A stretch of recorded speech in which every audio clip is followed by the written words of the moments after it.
Anthropic cannot keep the lights on. That is not a metaphor. That is a capacity report. The hottest AI company on the planet is throttling its own paying customers because demand is outrunning every server they have.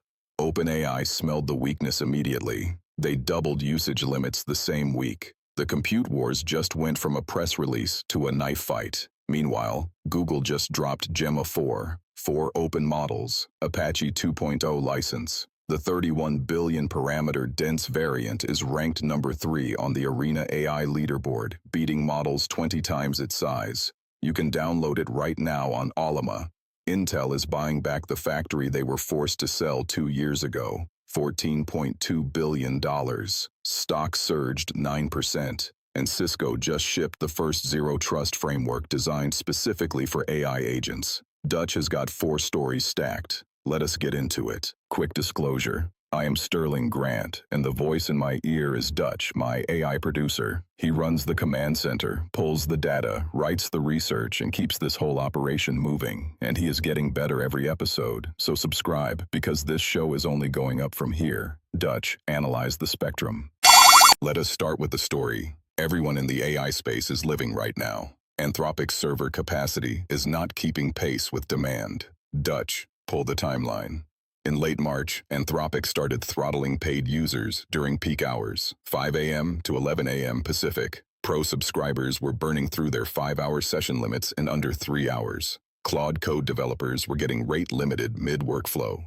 Anthropic's own team admitted the quotas were running out too fast. Their response was honest but painful. They doubled off-peak limits from March 13th through March 28th as a temporary band-aid. Free, Pro, Max, and Team plans all got the bump. But the core problem remains: more users than servers. Now here is where it gets interesting. OpenAI saw the opening and drove a truck through it. The same week Anthropic capped usage, OpenAI announced they would double their own limits. GPT 5.4 launched with native computer use capabilities, explicitly targeting Claude Code's professional user base. Dutch is pulling the Bloomberg data. On secondary markets, OpenAI shares have fallen out of favor. In some cases, they are almost impossible to unload. Investors are pivoting to Anthropic, but Anthropic's CEO, Dario Amodei, has signaled something surprising. He would rather lose customers in the short term than overbuy compute and burn his margins. That is a disciplined play. That is a founder who has done the math on what happens when you over-provision infrastructure at this scale. The practical read for builders: if you are building on Claude and hitting limits during peak hours, shift your heavy workloads to off-peak windows. If you are evaluating which API to commit to, watch the capacity graphs, not the benchmark charts. The best model in the world means nothing if you cannot get a token through the pipe when you need it. Dutch's note: the compute wars are not about who has the best model. They are about who has enough GPUs to actually serve it. Anthropic has the product. The question is whether they can build the infrastructure fast enough to keep it. Now for the story that just changed the local AI landscape. Google released Gemma 4 today. 4 open-weight models, and for the first time in the Gemma family, they are all under Apache 2.0. Dutch, break down the lineup. At the edge, you have Gemma 4 E2B and E4B. 2 billion and 4 billion parameters. These run on phones. They process images, video, and audio natively. The small ones even do speech recognition on device. At the workstation tier, you have the 26 billion mixture of experts. Fast inference, good throughput, designed for speed. And then the headliner, the 31 billion dense model. It ranks number 3 on Arena AI's text leaderboard. Number 3, beating models that are 20 times its size.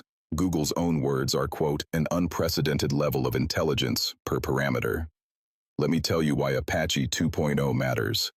Previous Gemma releases had restrictive licenses. You could use them, but there were commercial limitations, redistribution constraints. Apache 2.0 means you can do whatever you want. Fork it, fine-tune it, ship it in a product, sell it. No permission needed. The weights are on Hugging Face, Kaggle, and Olama right now. If you have a workstation with 24 gigs of VRAM, you can run the 31B dense model locally today. No API key, no usage limits, no peak hour throttling. Dutch is connecting this to the first story. The timing is not an accident. Anthropic is throttling paid users, OpenAI is playing capacity chicken, and Google just made a top 3 leaderboard model completely free, completely open, and completely yours. That is a strategic play. Google is saying you do not need to fight over API capacity if you run the model yourself. For builders, this is the moment to test Gemma 431B against whatever cloud API you are paying for. If it handles 80% of your workload at zero marginal cost, the math changes fast. Intel just made a $14.2 billion statement about its future, and the market loved it. Dutch, pull the deal. Intel announced a definitive agreement to buy back Apollo Global Management's 49% stake in Fab 34, its semiconductor manufacturing facility in Leixlip, Ireland. This is Intel's most advanced high-volume manufacturing site in Europe. It is built to produce chips on the Intel 18A process node. Here is the backstory. In June 2024, Intel was cash-strapped. They sold that 49% to Apollo for $11.2 billion just to keep the lights on. It was a fire sale dressed up as a strategic co-investment. Everyone knew it. Now Intel is buying it back for $14.2 billion, $3 billion more than they sold it for, financed with cash on hand and $6.5 billion in new debt. The stock surged 8.8%, closed at its highest level in nearly 2 years. Dutch is flagging the strategic signal.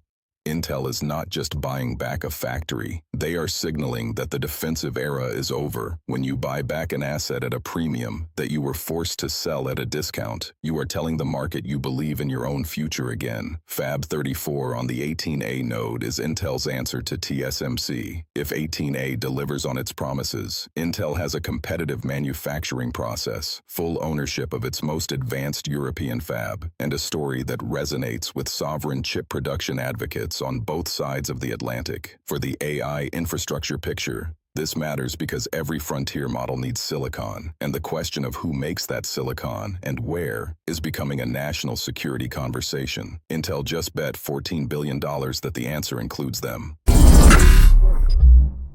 Last story. And this one is for every enterprise that is about to deploy AI agents into production. Cisco just shipped a zero-trust framework designed specifically for AI agents. Not for humans using AI, for the agents themselves. Dutch, unpack the architecture. Cisco is extending zero-trust access to AI agents with 3 key components. Agent discovery in Cisco Identity Intelligence, which means your security team can actually see every AI agent running in your environment. Agentic identity and access management through Duo, which treats each agent as its own identity with its own permissions.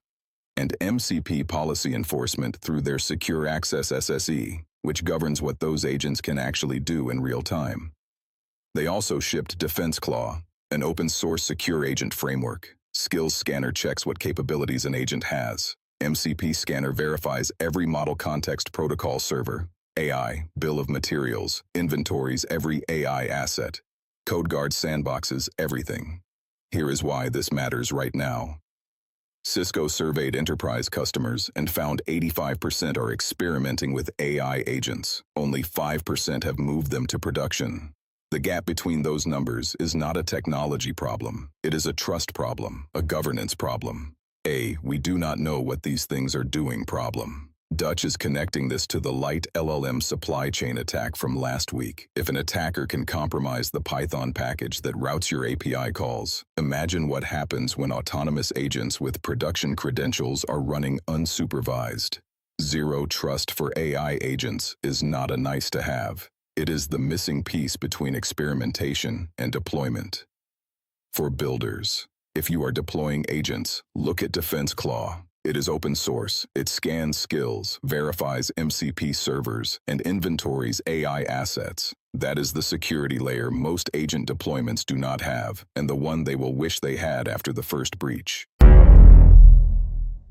Before I sign off, I want to talk to you directly for a second. Every story today had the same undercurrent. Control. Who controls the compute? Who controls the models? Who controls the silicon? Who controls what the agents are allowed to do? If you are building with AI right now, you are making decisions about which of those layers you own and which you rent. Google just made it possible to own a top 3 model for free.